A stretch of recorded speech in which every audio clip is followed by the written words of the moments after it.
नमस्कार। ज्योतिष संसार देखने वाले सभी दर्शकों का मैं पंडित राजन शर्मा हार्दिक अभिनंदन करता हूं। जन्मपत्री पढ़ने की कला, ये बात आपसे साझी हो रही है।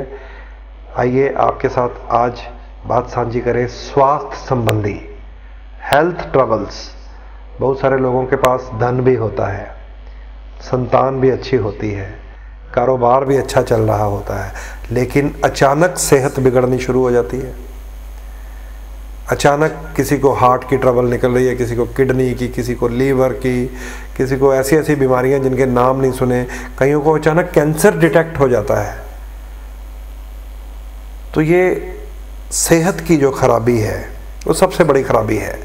पहला सुख निरोगी काया है, कि हमारी काया को कोई रोग ना हो। निरोगी काया पहला सुख है। अगर हमारी निरोगी काया होगी तो हम अपने धन को प्रयोग कर सकते हैं, हम अपने जीवन साथी को भोग सकते हैं, हम अपनी संतान से सेवा करवा सकते हैं, हम अपने व्यापार से लाभ ले सकते हैं, हम समाज में मान यश प्रतिष्ठा प्राप्त कर सकते हैं। कब? जब हमारी सेहत अच्छी होगी। बाहर लोग मिलने के लिए बैठे हों और अंदर बाबूजी बीमार होकर लेटे हों तो किस प्रकार की आपकी मान यश। घर में करोड़ों रुपया हो और आप डायलिसिस पर हों या शुगर के कारण मीठा ना खा सकते हो, सब आपके बच्चे मिठाई खा रहे हो, तो किस प्रकार के ये करोड़ों रुपए। कोलेस्ट्रॉल हैवी आपका, आप ये नहीं खा सकते, शुगर है आपको, वो नहीं खा सकते। तो ये जो शारीरिक कष्ट है ये हमारे जीवन के आनंद को समाप्त कर देता है। आंखें खराब हुई तो जहान गया, अंधा हो जाता है आदमी। दांत खराब हो गए तो स्वाद गया। मतलब शरीर में अगर एक भी अंग नकारा हो गया तो समझ लीजिए संसार का जो सुख है वो हम भोगने के काबिल नहीं रहते। तो जो सेहत है वो कहाँ से देखेंगे? वो देखेंगे जन्मपत्री के सबसे पहले भाव से, यानी कि लगन जिसको कहा जाता है, असेंडेंट ऑफ द हॉरोस्कोप।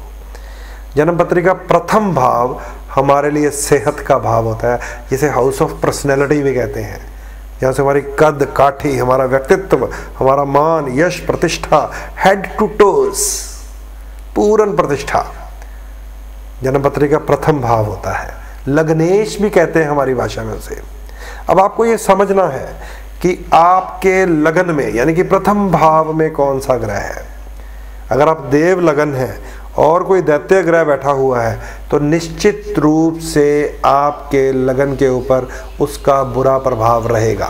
कहीं ना कहीं जब उस दैत्य ग्रह की दशा आ गई, अचानक परेशानी दे देता है। आपके लगन का स्वामी कहाँ है ये देखना पड़ेगा।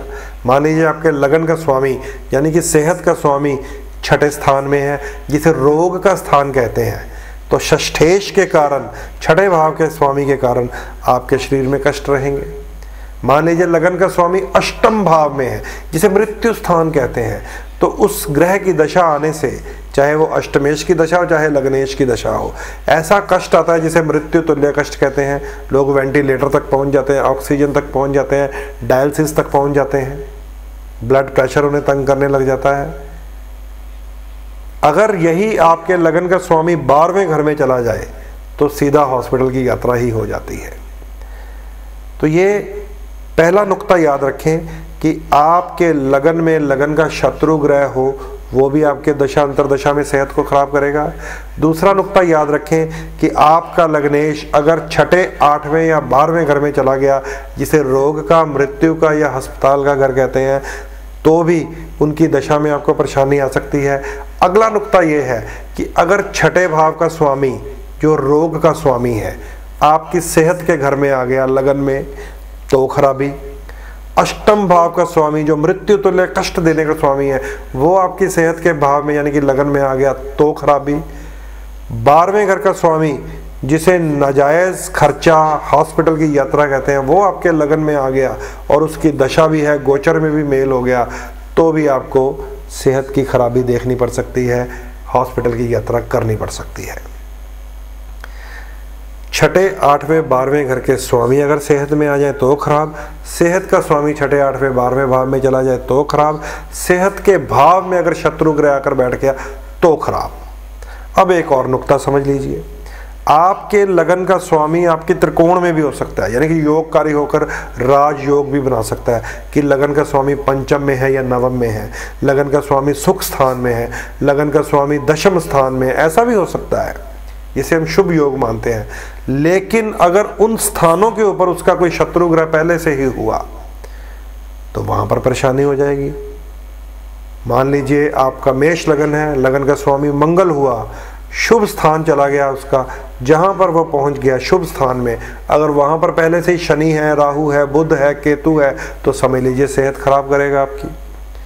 तो लगन का स्वामी शत्रु के साथ युति कर जाए तो खराब, छाया ग्रह राहु केतु के साथ युति कर जाए तो खराब। तो भैया सेहत लगन को कहते हैं, याद रख लीजिए। अब आपकी ये जन्म पत्री बताएगी, और कुंडली के 12 भाव हमारे शरीर के 12 अंग होते हैं, याद रख लीजिए। कुंडली के 12 भाव, जैसे लगन से शुरू करेंगे सर, दूसरा भाव मुख, तीसरा भाव गर्दन, चौथा भाव छाती, पंचम भाव हमारा पेट, ऐसे 12वें भाव तक हम पैरों तक पहुंच जाते हैं।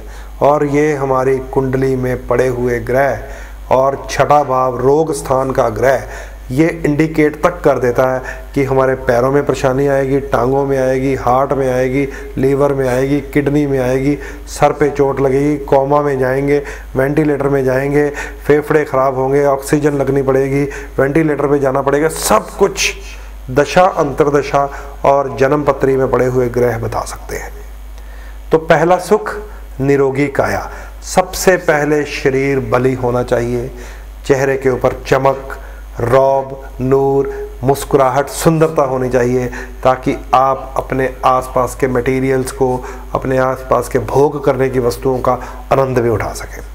तो आप देखिए आपकी जन्मपत्री में अगर लग्नेश खराब है, लगन में खराब युति है, उसी ग्रह की दशा चल रही है, तो जान लीजिए ये सेहत खराब कर सकता है।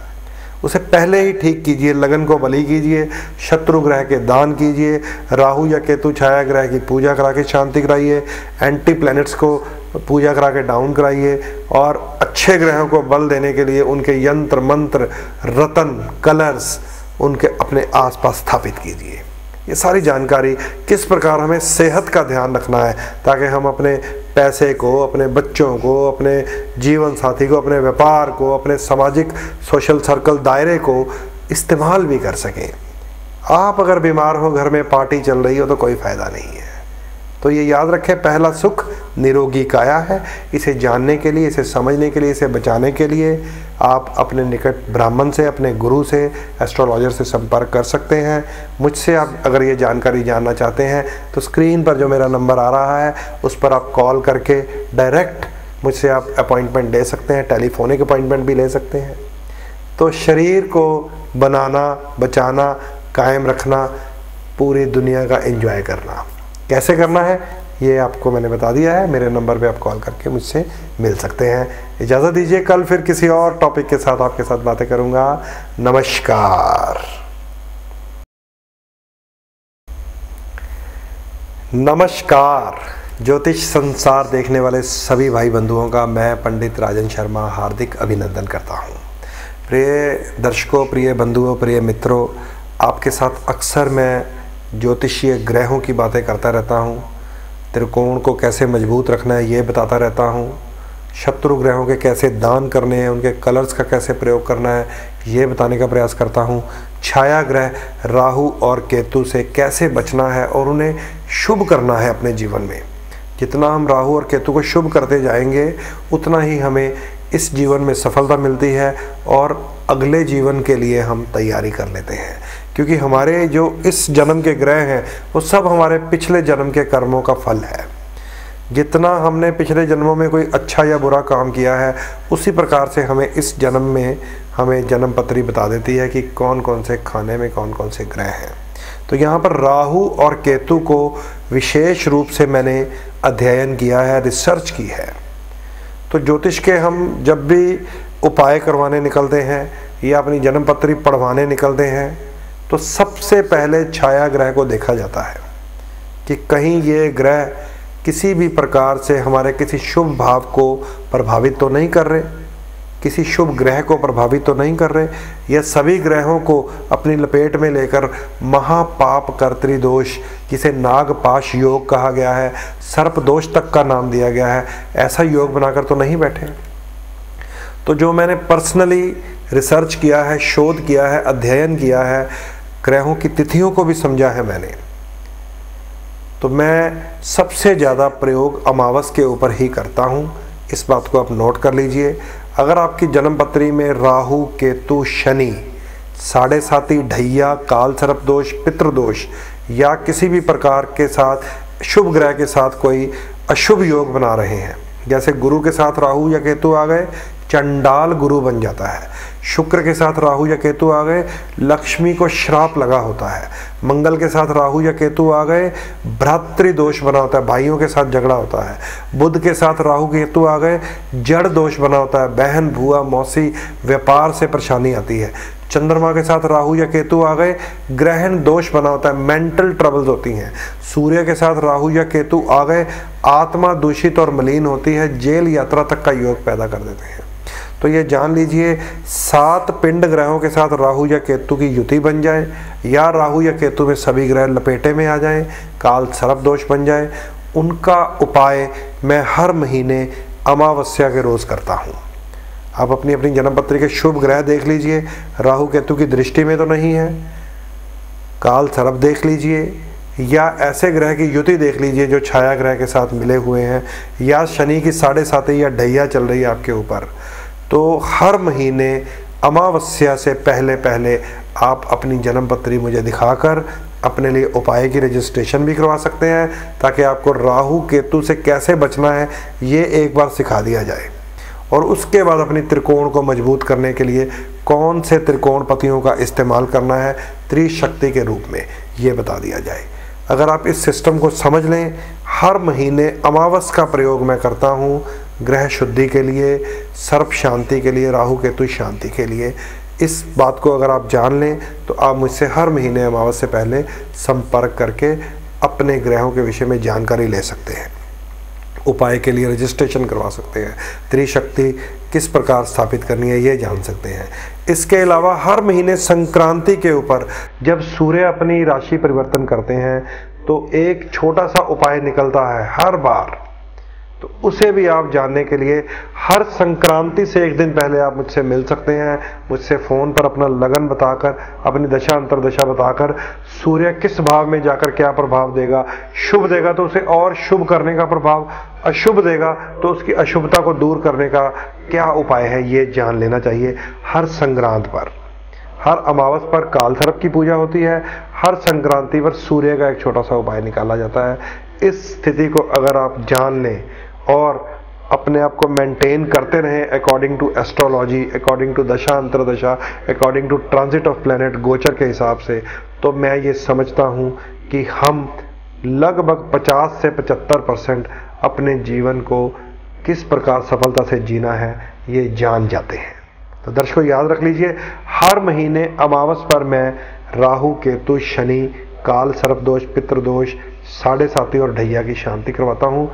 इस शांति के लिए आप मुझसे संपर्क कर सकते हैं। स्क्रीन पर आपके पास मेरा नंबर है। कभी भी किसी भी प्रकार की जानकारी के लिए आप इस नंबर पे कॉल करके मेरे साथ अपॉइंटमेंट फिक्स कर सकते हैं।